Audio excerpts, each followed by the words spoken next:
a start? Yeah. Cool. Okay, so usually when this happens, I hear myself on the live stream version. Start. Right, so I've muted myself. Okay, great. I won't hear what I'm saying back at myself. Okay, so thank you very much, everyone, for coming, especially our colleagues from PPRC. It's nice to see a few people joining. So our speaker today is Linda Cremonesi, who's from PPRC. So I'm sure many of you are familiar with Linda's career. So Linda did her PhD here at Queen Mary, then moved to UCL for a postdoc, and then has recently returned here as a UKRI Future Leaders Fellow and Lecturer. So Linda's a particle physicist, has a particular interest in neutrinos, which I think will feature quite strongly in her talk today, hunting ultra-high energy neutrinos in Antarctica. So Linda, thank you again for agreeing to come speak to us, and whenever you're ready. Thank you. Thank you for inviting me for this seminar. As Ed was saying, I'll talk today about ANITA, and this is mainly work that I did when I was at UCL, and now I brought to Queen Mary. And now that now that I'm here at Queen Mary, so just a short aside, I started as a UKRI Future Leaders Fellow, but mainly working on two other experiments, NOVA and DUNE, which are more on the particle physics, side. But today we're putting NOVA and DUNE aside, and we're just focusing on astroparticle physics. So just to give you an idea what's going to happen today, I'm first going to motivate you, or trying to tell you why do we want to go to Antarctica to do these experiments. And then I'm going to talk a little bit about the ANITA detector.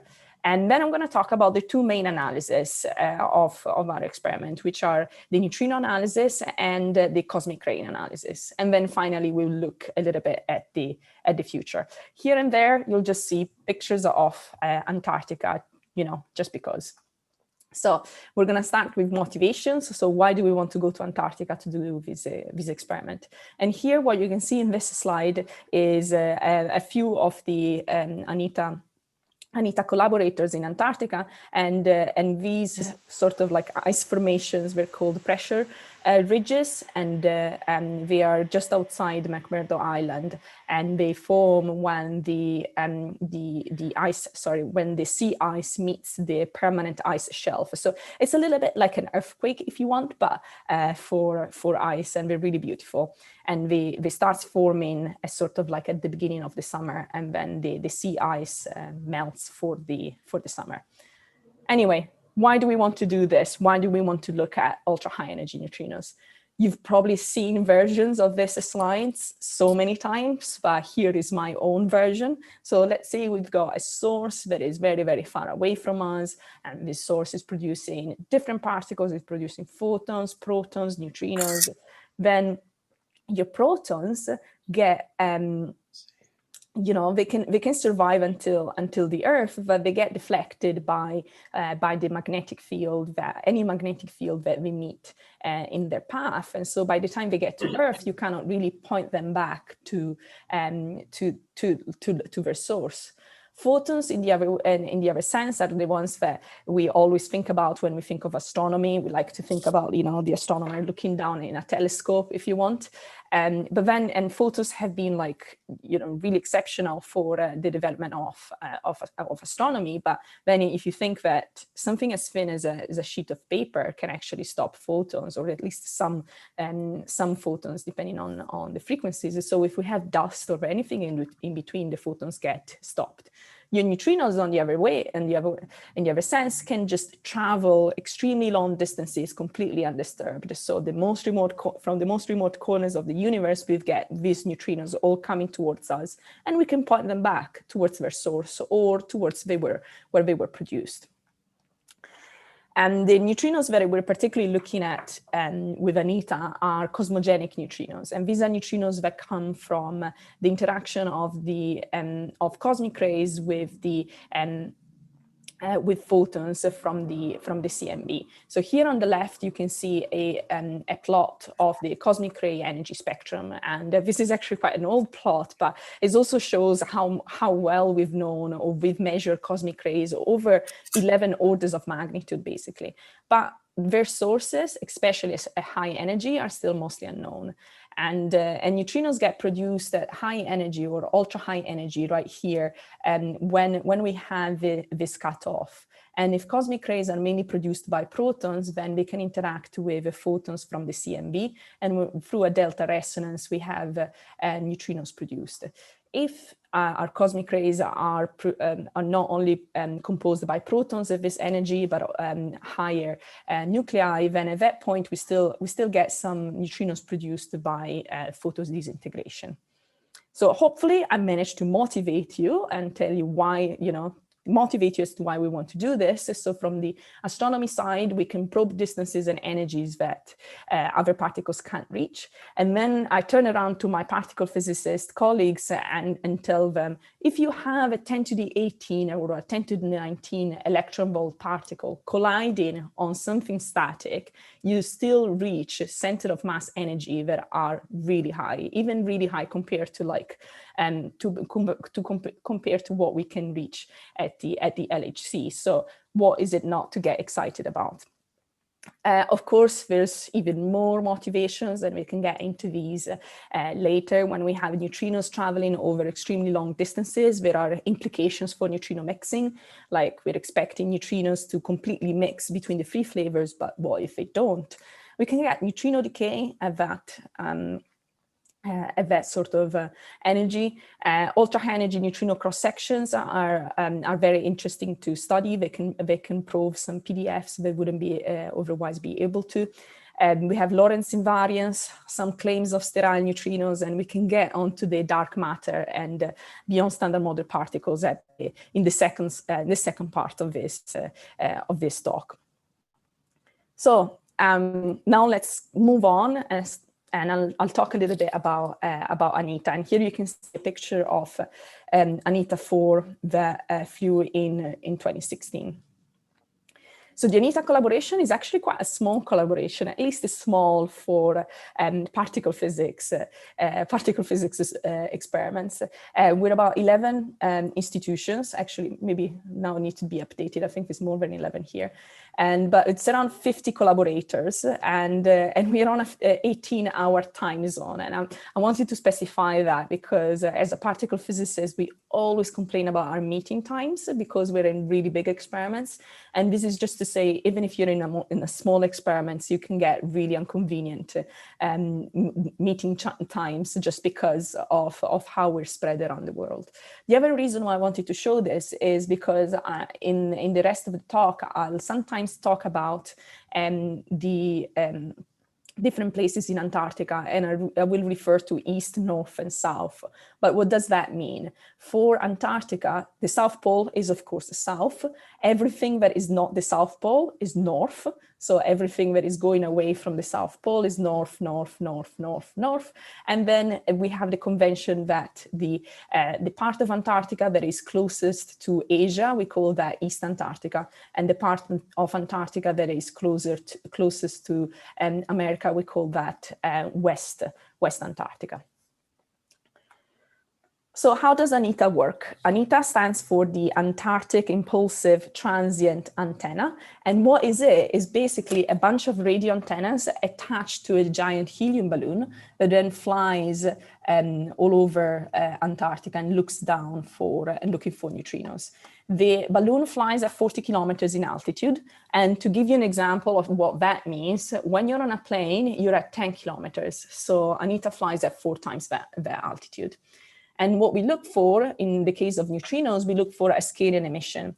And you can think of Askaryan emission as the cousin of Cherenkov radiation. So we have an EeV neutrino, 10 to the 18 neutrino or above, 10 to the 18 electron volt neutrino or above in energy, coming in with a geometry that we call Earth skimming, so sort of like parallel like that, and then it interacts with the ice. And in your neutrino interaction, then a bunch of charged particles are produced. And when charged particles travel in the ice, we have Cherenkov radiation.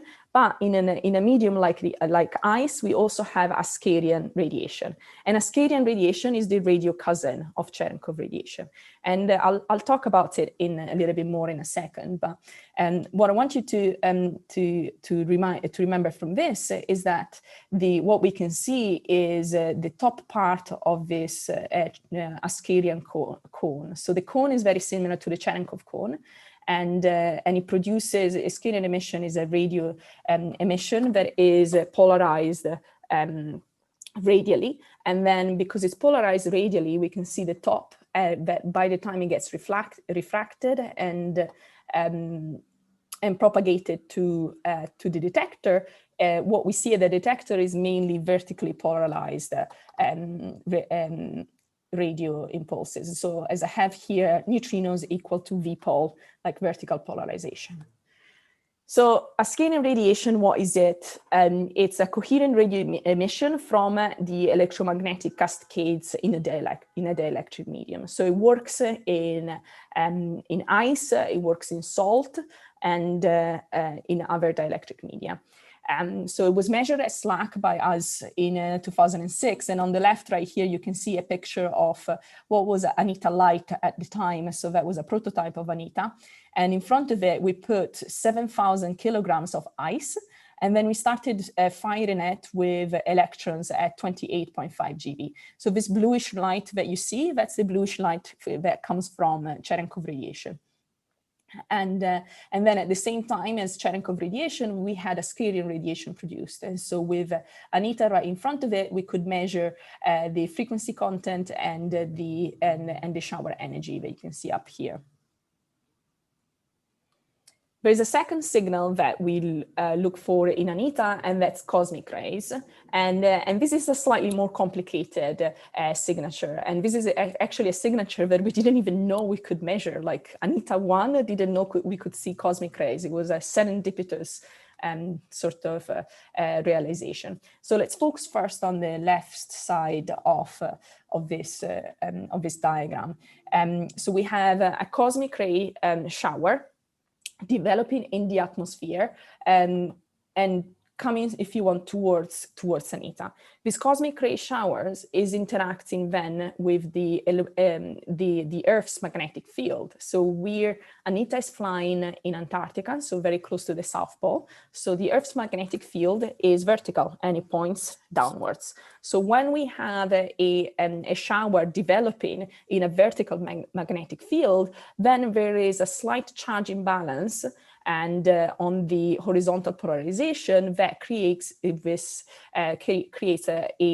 impulse in the radio frequencies. So what we see from cosmic rays is this direct, is this horizontally polarized radio impulse. And we have two signatures of cosmic rays that we can see. We can see direct cosmic rays. And the problem with direct cosmic rays is that we can only see them in a shallow angle because our antennas are pointed slightly downwards. So we can only see cosmic rays that are coming from the horizontal and then below. But then at some point we reach a point in which it's our horizon to Antarctica. So we can see that there is only a shallow angle that we can actually see direct cosmic rays. We can see more cosmic rays when they reflect off of the when the signal gets reflected off of the ice. So in this case, on the case on the right, the shower develops in a more vertical angle, and then it creates the horizontally polarized impulse that then reflects off the ice and comes towards ANITA. So as a cheat sheet, if you want to remember, neutrinos vertically polarized, cosmic rays horizontally polarized. So what about the ANITA instrument? The ANITA instrument is, as I said, this like bunch of radio antennas. So these big white things that you can see here are radio antennas that can receive radiation. radio waves horizontally and vertically polarized, and they're arranged in these rings and have a specific sort of shape. But the shape of the detector is determined by the launch vehicle. So this is a shape that has to do with then the way the payload can fly. And while the payload flying, of course, we have, it needs power. And for power, we have solar panels right here and at the bottom and at the top. And then we have communication antennas, because while the payload is flying, we need, of course, to have some ways to talk to our payload to make sure that it's still taking data. So we have this orange thing is, I think it's the TDRS antenna, and then the big white blob right here is iridium antennas, and these are just two different systems of satellites that we use for communications. We also have a series of GPS antennas, and they're probably really small to actually see them. There's one here, there's 1, 2, 3 here, and then there's more at the back. And these are extremely important because you need to know very well where ANITA is, and also the orientation, so how it's rotating, pitching, and rolling. And this is because if you want to then point back in an event that we receive to either Antarctica or the universe, we need to know very well how ANITA was oriented. And let's see if this will work. I'm not sure if the GIF was too fast or too slow for the Zoom connection, but oh, okay, went back. Oh, well, anyway, those were the solar panels going down, and this is because there's a limit on the size of the payload. So to be able to have an additional ring of antennas, we launch the ANITA with the solar panels up, and then they drop. So now I could show you a video of ANITA taking off. It would be really exciting. It would be 5 minutes long. You will get really bored. So I sped it up into a GIF, which I'm about to show you. But before doing that, I actually just remembered I have something else to tell you, which is, so you remember, so that's ANITA again, right here on the bottom right. And then these are people. That tells you then the size of ANITA that you saw before, but also how big the helium balloon is. So the helium balloon that you can see right here has I think the thickness of the balloon itself is 0.2 millimeters, but it gets, once it's fully inflated and it's flying, all over Antarctica, it gets as big as a football stadium, basically. So now let's see it taking off.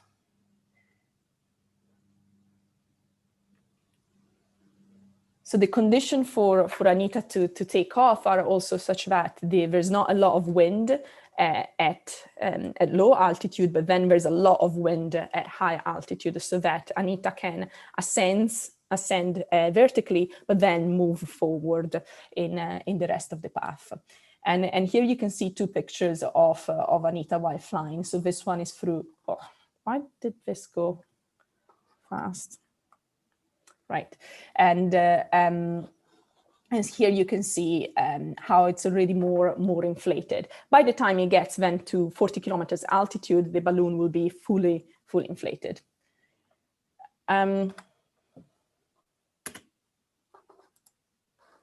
Okay, so what's the flight path? We leave from McMurdo in Antarctica right here, which is an island on the east side of Antarctica. And then what ANITA does, it follows the polar vortex. So the polar vortex is it's a wind that blows anti-clockwise every year in the summer in Antarctica, and there's we're not special in this sense, but because NASA basically launches 2 of these payloads every year, more or less, 2 or 3 actually. In 2016 there were 3 of us. So there's a big program from the NASA Long Duration Balloon Facility that sort of launches this kind of experiments. So in the case of ANITA-4, we launched on the 2nd of December 2016 from McMurdo, and then the flight lasted something almost a month and landed on the 30th of December in what we would call a convenient location for us, which is 125 kilometers from the South Pole. And I understand how this is probably one of the few occasions in which you can call 125 kilometers from the South Pole a convenient location.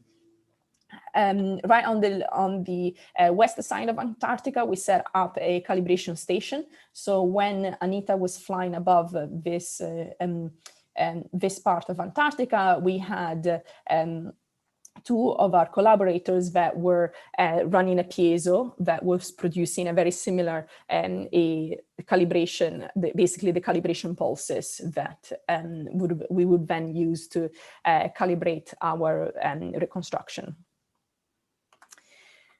So when the flight finishes, it's actually quite it's quite an interesting way in a way it finishes, because we decide to stop the flight, and our PI has to give an official call to the NASA people. And what they have a big red button, or what I imagine is a big red button. In my head is a big red button that they push.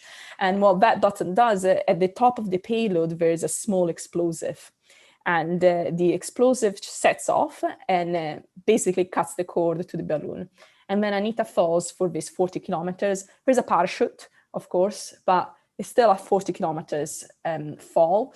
And so this is what happens. So there's a little bit of damage to the antennas. And then what we do straight away, we sent there a small team to recover a partial recovery, but that's to get our data. Because I told you earlier, while ANITA is flying, we communicate with ANITA through the TDRS and through the satellites, but the connection that we actually get is really, really slow. So if you remember the connections from the 90s, think 10 times slower than that. And so we have a very, very small amount of our data actually that gets through that satellite connection. I think it's about 0.01%. So what we do is we send a team straight away to pick up our hard drives. Oh.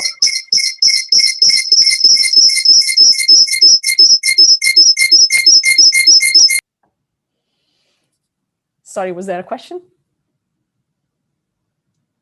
Okay, I'll keep going. So we send a small team straight away to pick up our hard drives, and then we did a full recovery a year later, because you cannot just litter Antarctica with your old particle physics detector. So we went back there in December 2017 to take it all apart, and then slowly take the bits to the South Pole, and then from the South Pole to McMurdo, then from McMurdo to Hawaii, which is where the collaboration is based. So far there's been 4 ANITA flights. The first flight was in 2006, then we had another one in 2008, and then we had the 2 most recent ones are ANITA-3 and ANITA-4 that are in 2014 and 2016. And the flights have been fairly similar, between 20 and 30 days. Of course, every time we try to upgrade the electronics. So the reason why I put sort of 2 red squares around the ANITA-3 and ANITA-4 is because by the time we flew ANITA-3 and ANITA-4, the instruments was so much more sensitive that it basically superseded the previous flights. And these are the 2 flights I'm going to mainly talk about for the rest of the seminar. So how does ANITA see the world? So I think radio, at least for me, when I was, I joined ANITA after my PhD, and during my PhD, I was working on a standard particle physics experiment, if that's a thing you can say. And so I was used to light detection. I wasn't used to radio detection. I wasn't used to seeing waveforms and like thinking, look at this is my event. So this is what Anita would call one event, and this is our event display. And each of these waveforms can be traced back to one of the white antennas. So there is a one-to-one correspondence. And so this particular event was a calibration pulse. And you can see the red waveforms are the ones that triggered. And then what you do in our analysis, we sort of figure out what time this peak got to this antenna, and what time it got to this one, and what time it got to this one, and try to build a map of where the signal came from by doing that. And what we do to actually do that is we build a cross-correlation map, so an interferometric map, and we make use of a cross-correlation, which is you move to the frequency domain and then multiply. And the maps that you can see right here on the left are again what that same event actually looks like. So on the y-axis we have elevation, and 0 will be the ANITA horizon, and then elevation is just sort of like going downwards from the horizon. And then on the x-axis we have the payload phi, so that's azimuth, so that's going this way if you're looking at me, but you probably not see me. So it's going sort of horizontally all around the payload, and then we can also produce a better, like a zoomed map to see where this event came from. And as I said, this particular event came from a calibration pulse, so we knew exactly where it came from, and we can use it to then calibrate where the phase centers of our antennas are. So then let's move on to the two main analyses, so the neutrino analysis and the cosmic ray analysis. And for this, I put here a picture of the airport and the office, at least in Antarctica. And these are probably, again, these work better in real life, because I'm not sure what the resolution is in zoom. So this is a picture from observation hill in McMurdo Island, and here this is a New Zealand based. And then right here, if you can see like a few dots, so that's the airport. So that's where you land when you fly from New Zealand. There is a compact snow landing site. And then right here, if you can see another few dots, that's where the office is. So that's where we went every day to put together ANITA, and then where eventually we launched it. If you're wondering why is it so far from human settlements, and that's because, you know, accidents happen. So it's better to be far away from where people are when you're doing these sort of things. So what's the challenge in looking for these neutrinos? Well, we have about 100 million events per flight, maybe a few neutrinos and tens of cosmic rays. So what's the problem? Well, we don't really know what our events are supposed to look like, what our source is. So we start with the things we know, which is we know what background to expect and how to remove it. And a big background that we have is what I call here continuous waves. And these are humans talking to each other, basically. These are satellites and human basis communications in the frequencies of 216 and 380 megahertz. So on the left, we can see the power spectral density from 1 minute of ANITA free data. So this is the Fourier transform of 1 minute and then of our data. And you can see right here that there's two big peaks at 260 and 380. And this is, again, satellites talking to each other. And on the right, it's another plot of this, again, from ANITA-3. On the x-axis, that's time. So that's, December, again, end of December, and then January. And then on what you see here on the y-axis, you can read peak direction relative to the north. So that's the direction of the noisiest thing in the sky with respect to the direction of the north in degrees. So you can see quite clearly that we could see satellites going sort of orbiting above ANITA and talking to each other. If you're wondering what the smaller strips are, these like finer strips, you can probably figure out that these are about 24 hours apart. So that's the sun. And well, you can't really while I said it, the sun sort of like started shining in my eyes. Anyway, we can't really turn off the sun, so we can't really do anything about that background. For various reasons, and this is a question you can ask me afterwards, we didn't have these problems in ANITA-1 and ANITA-2, and so we only realized that this was a problem in ANITA-3, and by the time we did it, it was too late. So we got rid of this noise with a sign subtraction algorithm, so in software. Whereas for ANITA-4, we managed to put together a filter, a tunable notch filter, to go directly behind the antenna and get rid of this. The vast majority of our events are thermal noise, and so what we do is we can get rid of them with a Fisher discriminant based on how impulsive the event looks like. So does it look like a quick impulse, or does it look like more dispersed? And to do that, we use a background sidebands of everything that points above ANITA. That's because our antennas are pointing downwards. So if we see anything that comes from above, it's most probably noise generated in the antenna or in our data taking chain. And then we use to tune this both calibration pulses and simulated neutrinos. So then we're left with something like 500,000 events per flight. And what we can do is point them back to the continent. So what we need to understand now is who produced these. Was that some noisy human somewhere producing these events, or is it a genuine neutrino interaction that we can, or a genuine cosmic ray interaction?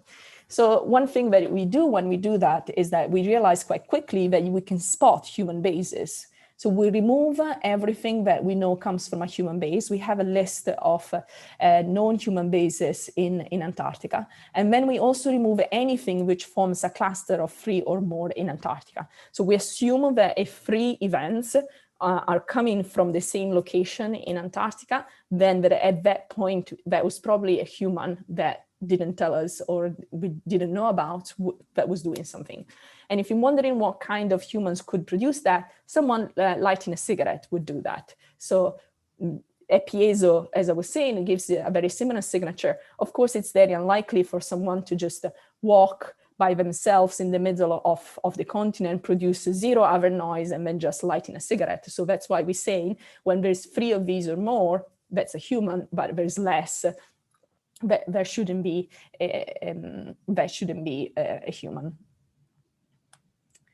So what we're left in the neutrino search is for ANITA-3 and ANITA-4, we found a total of 2 events that was consistent with our background estimation, but we did put the most stringent constraint on the neutrino flux at 10 to the 19.5 electron volts and above.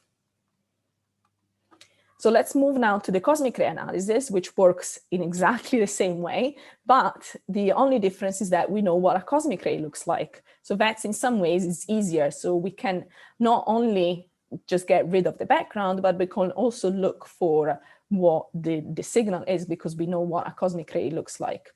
And this photo, well, I didn't really have a good photo for cosmic rays, so this is just another ANITA collaborator just jumping about on the sea ice. So I mentioned at the beginning that cosmic rays, we have 2 main signatures that we can look at. We can look at direct cosmic rays that come from a shallow angle from the horizontal, or reflected cosmic rays that come from a steep angle. And you know, the various ANITA flights saw different numbers of cosmic rays. ANITA-1 saw 16, ANITA-2 saw 2. Ask me again, this could be a good question for later. ANITA-3 and ANITA-4 saw 28 and 29. What can we do with these is actually, because I was saying, as I was saying at the beginning, these cosmic rays, we can see them because the cosmic ray showers interacts with the geomagnetic field. So what you can actually do is to you can plot the expected plane of polarization and versus the measured plane of polarization. This is because there is a dependence. So the magnetic field will tell you we know exactly what the magnetic field in different parts of Antarctica is, or we have a good measure of what the magnetic field in different parts of Antarctica. So we can directly correlate it with the measured polarization angle. So this is a plot for right here in the middle. It's a plot for ANITA-1 in which we can see that the projected magnetic field has a correlation with the measured polarization angle of those events. And similarly, we have a similar plot for ANITA-3 in which on the x-axis, instead of the projected magnetic field, we have the expected plane of polarization. That's because you can calculate it from the magnetic field. And again, we can see quite a good correlation. The other thing that I wanted to mention is that we can also tell when an event is direct or reflected. This is because when the event is reflected, the waveform is flipped. So here you can see these are plots for ANITA-1 in which all the blue waveforms are the reflected events, and the red waveforms are the direct events. So you can see that are flipped compared to each other. So why is this important? This is because ANITA-1 and ANITA-3 saw two mystery events, two events that we couldn't really explain with our knowledge of radio detection and our knowledge of particle physics. So as standing earlier, we can tell when an event is direct or reflected, and we can tell by looking at the sign of the polarization. And if you want, in a qualitative way, if this long bit in this case is at the bottom, the event is directed. If it's at the top, the event is reflected. The other thing that we can see is that this sign is compatible with the angle at which it's coming from. So if the event is steep, like in this case, 37 degrees, then it's reflected. And if it's shallow, -3 or -5 degrees, then it's direct. So we saw two events, one for ANITA-1 and one for ANITA-3 that came at a steep angle, but had the same sign as direct events. And this was very puzzling for us, because this could be the signature of a tau neutrino. So a tau neutrino interacting and then coming towards us. But there's huge problems with these interpretations, which come from the chord length. So for a tau neutrino to come up at this sort of like angle of -35 degrees, like in this case, it would need to go through 5,000 or 7,000 kilometers of chord length, and even for neutrinos at this energy, that's quite difficult. So in these cases, I always like to say, when we go out to the public at the pub, or we go to schools and tell kids like, oh, neutrinos have to travel through 1 light year of lead before being stopped, or something like that. That's a lie, because that's only true for low energy neutrinos.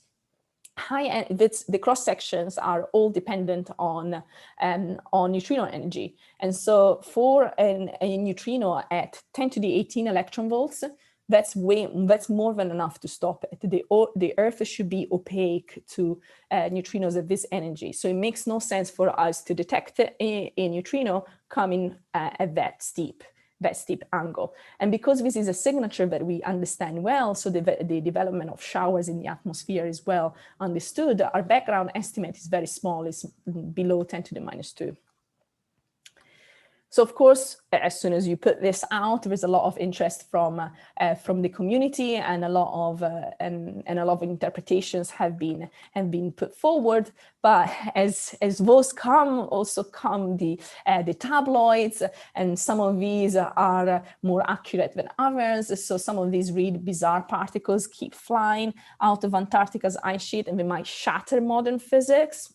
That's an interesting way. Weird signals in Antarctica could be a hint of a new realm of physics. I don't know. But then we get to the really weird ones, which are the ones NASA scientists detect parallel universe next to ours where time runs backwards. That's oddly specific and also very not true. And And we can talk about it where this came from, but it was a bit of a nightmare when that came out, because bottom line, we did not discover a parallel universe. You would know, and no, we didn't. So what's the problem with this? There's a diffuse neutrino, in a diffuse neutrino interpretations, there's a big question, which is, if ANITA saw these events, why didn't IceCube or Auger see them? And I really like these two plots because they show the problem right there. So on the left, we have the acceptance as a function of the tau energy. And we can see that our acceptance in red and blue is either compatible or higher than the acceptance of at Auger and IceCube at this energy. But then we need to remember that we fly for like 20 days a year, and IceCube and Auger are just on the whole time. So if we convert this to an exposure, we can see how IceCube and Auger have should have definitely seen these events. And the second problem is actually at the angle that we see them. So both ANITA-1 and ANITA-3 saw these two events at a very steep angle. So the question is, why come that steep angle and not shallower angle? And this is, of course, an unresolved problem. There's some mundane-ish explanation that we could get of this, which are some interesting ice reflections could have created such an event, or an extensive air shower that has not finished to developing before reflecting off of the ice. So in our standard cosmic rays, example, the cosmic ray shower stops and the signal is reflected off of the ice. But if the shower doesn't terminate before reaching the ice, there could be some interference and create this sort of events. There's also more fun explanation in which we can talk about exotic particles or exotic neutrino explanation for this. But of course, we introduce other problems like they're compatible with the effect, but it's non-trivial to sort of evade the why didn't IceCube, why didn't Auger see them point. So for all of this, what we need to see is we need to get more data.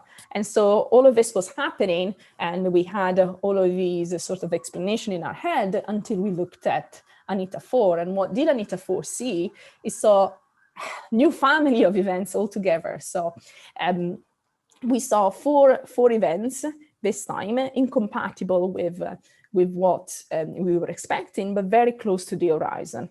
So this, in some ways, was quite a complicated results, because we saw 29 cosmic ray signatures in total, or extensive air showers in total, and out of these 29, 4 of them had inconsistent polarity. That's what we refer to the mystery events. But differently to ANITA-1 and ANITA-3, they're all very close to the horizon. So they weren't steep, they were quite close to what we would think our horizon is, so where the continent sort of starts. So it becomes very difficult here to actually put these sort of interpretations, and we're still evaluating whether these would be compatible with a tau neutrino hypothesis or not. So again, we're talking 4 events here, 1 event there. What we need is more statistics to actually understand what's happening, if this is a mundane-ish explanation or if there's something more interesting behind it. And for more statistics, we need to look at the future. And I'm not really sure why this was my chosen picture for the future. This is a skua bird. It's a bird that is actually quite similar to a penguin, only it's, so penguins don't really like humans, they stay far away, whereas the skuas kind of love humans and you see them all the time. It's kind of like a flying penguin. Anyway, what's in the future for us? A different bird called the PUEO. PUEO is a Hawaiian owl, but it also means payload for ultra high energy observation. And the idea behind it is that PUEO will be an upgrade to ANITA. And instead of having 48 antennas, we'll have much more, 120. And this will be higher frequency. There's also smaller, so they fit in the launch envelope. The launch envelopes has a fixed size. Has higher frequencies, and what we are doing with this is like those maps that I showed you, like what an event looks like. In PUEO, the trigger will be able to build those maps on the fly, and that's extremely good news for us, because it means we can lower our threshold and we can get rid of a lot of thermal noise straight away. And we'll have also an array of antennas right here at the bottom, looking sort of like specifically at these steep events to understand what they are. Are they a mundane explanation behind them? Is there something else behind them? And of course, with lowering the threshold, what we actually do is that we are able to access the space.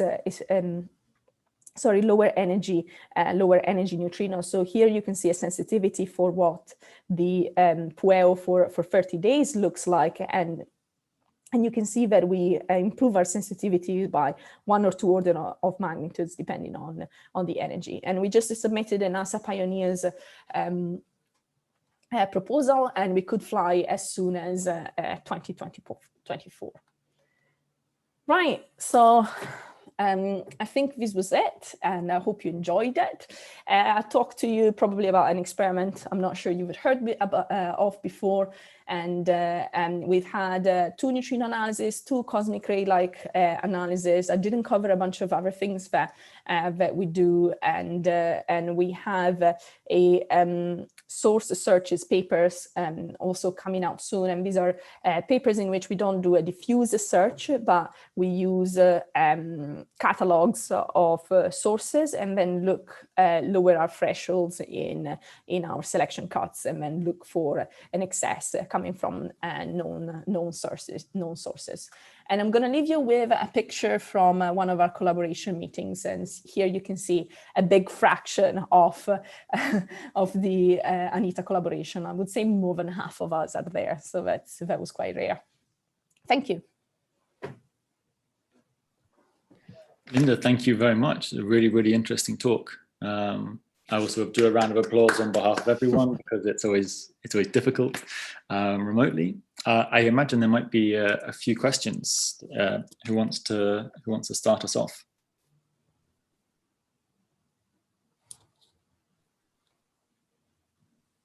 Then I will take the chair's prerogative for the first one. So in the events you were showing, the ones that a few slides back, the signal to noise of those events were all kind of pretty significant. Is that the case across the board? That if you have an event, it's always going to be high signal to noise. They're just very few in number, or is there sort of a continuum where you're fighting kind of your signal to noise? Yeah, you're fighting that battle continuously. Okay. You're referring to these events or to the example? Yeah, these ones seemed pretty kind of clear, and then yes. the ones before also looked clear. But then there was a slide, some slides before that had sort of a bunch of waveforms in black and red, and there it looked a little bit more. Yeah. So this is actually how these are, if you want, raw waveforms. Mm-hmm. What we do then, you can coherently sum them. So you can have a coherent sum of all of these waveforms, and that's how you end up with the much cleaner signal that we have in these waveforms. Okay. So it's a dual problem, because our trigger in at least the ANITA-4 trigger could not deal with that. So we were just bumped with noise the whole time. But fortunately, the PUEO trigger can actually build these maps and do that coherent sum on the fly, and it will be easier to distinguish genuine events from thermal noise. Okay, that makes sense. And so I guess leading on from from that. In terms of sort of modeling the waveforms, either sort of before or as a sort of additional step to making these maps, how do you go about modeling?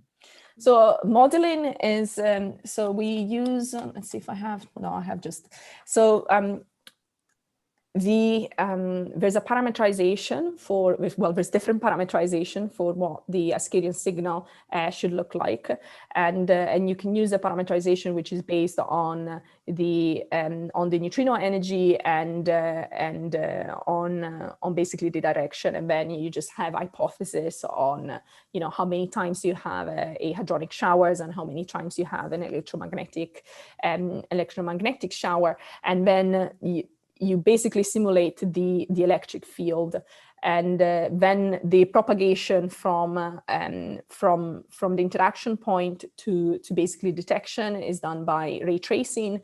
And then once we get to ray tracing, once we get to the payload, we've measured the impulse response of our electronics. So you just apply the impulse response of the electronics, and then you can add thermal noise to that. And the thermal noise part of adding thermal noise is in some ways is not too difficult, because we know what our thermal noise looks like. We take minimum bias events just to have a measurement of the thermal noise, and we simulate that with Rayleigh distributions. So we just assume the noise is Rayleigh distributed. What's more difficult to simulate is this, like continuous waves, because that's it changes over the flight, and it's not like, the plot on the left was an example of 1 minute, but it does not look like that throughout the whole flight. And as you can see on the right, we had different satellites flying above us, and they will of course be at different distances the whole time. So that's what gets slightly more complicated. Okay, very interesting. Thanks. That's a digestible. Yeah. Okay, does anyone have any other questions?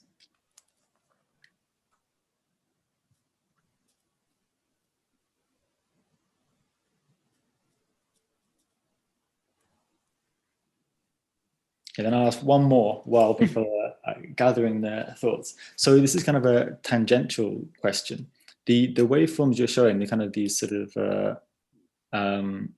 sort of instantaneous events, they look kind of almost like sort of signals in kind of brain, like encephalograms. So I'm always kind of like surprised when I see sort of things like this. But is there any kind of communication between, I guess, sort of people working on neuroscience and people working on sort of like data sets like this, where you're kind of modeling instantaneous events and detection algorithms for doing it? I don't know if there's... Yeah, I actually never thought about that. Now that you say it, yeah, it does look like an encephalogram, but I haven't thought about it. And we currently do not have such a collaboration, but it would be interesting to see what we could take out of each other. It was definitely difficult for me when I joined, because I studied Fourier transforms during my bachelor degree, but I didn't really remember how to use them. And then I sort of rediscovered the power of the Fourier transform and got excited again as a postdoc, or like, oh my God, you can do so many things now in the frequency domain, and then just like jump back in the time domain. But yeah, no, I hadn't thought about collaborations with neuroscience. That's a good one. Yeah, because it's a lot of, so these kind of have some similarities with sort of spindle events, which kind of you see in sort of sleep, in like the non-REM section of sleep. And there's a lot of work going on at the moment for improving detection algorithms for these things. They won't have the same energy information as you do, but in terms of detecting them, there might be maybe some interesting overlap. Okay, so I think Catherine was first, and then Richard. Hi, yeah, so I had a couple of questions. One, have you considered wavelet transforms for analysing this sort of thing? Wavelet. What I'm not familiar with it, so the answer is no, but just because I'm not familiar with it, can you tell me a little bit more about it? I'm not massively familiar, but I know they're an alternative to Fourier transforms, and it kind of that allows you to isolate temporal stuff as well. Okay. It gives you an extra dimension, basically. I don't know, it might be worth considering. Yeah, no, that's interesting. Thank you for Wavelet, you say. Yeah, I'll look into it. I don't know if it would be useful, but it just comes to mind when you were talking about Fourier transforms. And the other thing, and I might have missed this because I thought of the question at the end of the talk. So you mentioned having, like, you could get sort of man-made noise essentially with the neutrinos. Is it possible the stuff you're seeing with the cosmic rays, like sort of horizon level, some sort of human activity at horizon level? Because I know in 21 centimeter radio astronomy, that's something people worry about, whether that's going to be a problem. So it's very unlikely for an isolated event. Basically, we remove everything that is like more than 3, and in this cases it's just like 1 only. And so a human would sort of like, a human would just need to like just turn something on, like turn a car on if you want. But it's very unlikely that that's the only thing that they would do. Like I can't think of a situation in which we would only see like 1 isolated event with nothing like 400 kilometers all around then, unless, you know, basically it would be extremely unlikely for a human to be able to do just that. Because everything else, whenever a human does other things, and you can see that in this slide, you can see some clusters, and these are clusters of the red sort of bits are like cluster of humans doing stuff, and some of this we know actually about because we ask the various the various countries that have bases in Antarctica for a list of bases and a list of activity. But they don't tell you everything, of course. Some of them tell you more things than others. And some of them actually just give us locations and not when they were there and so on. But basically the answer is, sorry, unlikely. Okay, nice, thank you. And a great talk, by the way, I really enjoyed it. Thank you. Well, Linda, I had a question about directionality on the sky. So I guess this is an issue you kind of pointed at the beginning of your talk during the motivation for sort of directionality. And of course, neutrinos don't interact very much, or apparently they do interact a lot if they're very energetic. Yeah. But what are the prospects in the future for developing neutrino telescopes that have directional information or able to provide us with directional information?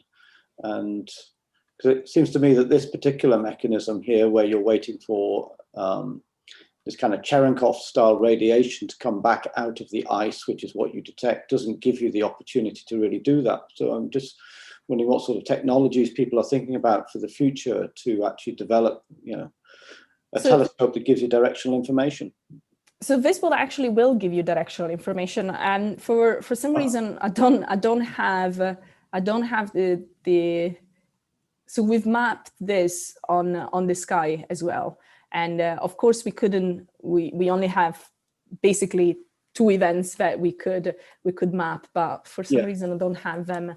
I don't have them here, but we have precise information about the location and the location of the payload and the orientation. And here it's not mapped on the skies, it's like mapped on Antarctica itself, and you can see like the 1 sigma, 2 sigma, 3 sigma, and 4 sigma, and you can see that it's quite far from like this specific event is quite far from the 2 closest human bases, that were Russian and Australian. And then what we did, we also pointed back to the sky, but there was nothing in that area. But I don't have it here in these slides. Okay, so I mean, some of the processes that you described seem to be the sorts of processes one might think of very isotropic. I guess cosmic rays, high energy cosmic rays generating these neutrinos, but I guess there are also energetic astrophysical events, AGN, that type of things, that where one might to really try to pinpoint Yes. those objects as being the source of high energy neutrinos. So yes, that's something that could be done in the future. Yeah, no, that's something that we're doing. So we literally put this paper on the archive. When was this? Like a few days ago, which is a source search. So we simulated AGN, blazars, and so on from archives, and then made a sub-threshold search. So we just looked in that direction and then relaxed some of our cuts. And I don't have the details of this in this presentation, but that was done for ANITA-4, and ANITA-4 didn't see anything. But the problem with ANITA-4 was the human noise. And I didn't really explain it at the beginning, but between ANITA-2 and ANITA-4, the United States just launched an additional, a huge number of satellites that we know all about those in astronomy as well, of course. Yeah, and so we only realized about it when ANITA had just started flying. So ANITA-4 couldn't really see much, but ANITA-4 wasn't really sensitive. Didn't really have a great sensitivity. But the ANITA-4 source coincidence analysis is ongoing, and I'm hoping in the next 3 or 4 months it will hit the archive. But what we did is exactly what you suggested. So just looked at the catalogs and then looked especially in that direction, and then relaxed some of our cuts and see what we can see there. Okay, thank you.